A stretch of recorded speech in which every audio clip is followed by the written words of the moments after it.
কাকলি বিশ্বাস নামে একটি আইডি থেকে একটি পোস্ট দিয়েছেন। উনি বলেছেন, সারা পৃথিবী একদিকে এবং আমার মা একদিকে, কারণ মাই আমার জগৎ। ধন্যবাদ কাকলি বিশ্বাসকে, আপনি সুন্দর একটি পোস্ট দিয়েছেন। আসলেই সন্তানের কাছে মাই তার জগৎ।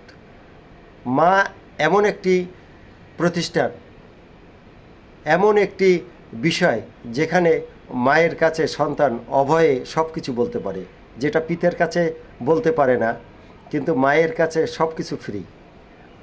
মা আসলেই মা, মায়ের তুলনা পৃথিবীতে আর কারো সঙ্গেই হবে না। কাজেই সন্তানের কাছে মাই তার জগৎ।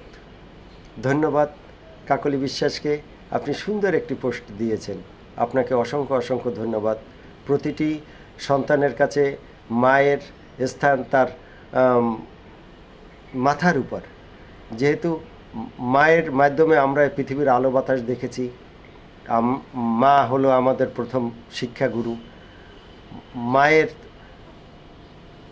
উপমা দেয়া যাবে না এবং মায়ের ঋণ কোনোদিন সন্তান পরিশোধ করতে পারে না। কাজেই যে সন্তানের মা এখনও জীবিত আছে, সেই সন্তানরা যেন মাকে বেশি বেশি ভক্তি শ্রদ্ধা করে, মায়ের কথা অনুসরণ করে এবং প্রতিটি সন্তান যেন কাকলি বিশ্বাসের মতো বলতে পারে যে মাই আমার জগৎ, মাই আমার দুনিয়া, সারা পৃথিবীর সুখ আমি খুঁজে পাই মায়ের মাধ্যমে। অসংখ্য অসংখ্য ধন্যবাদ।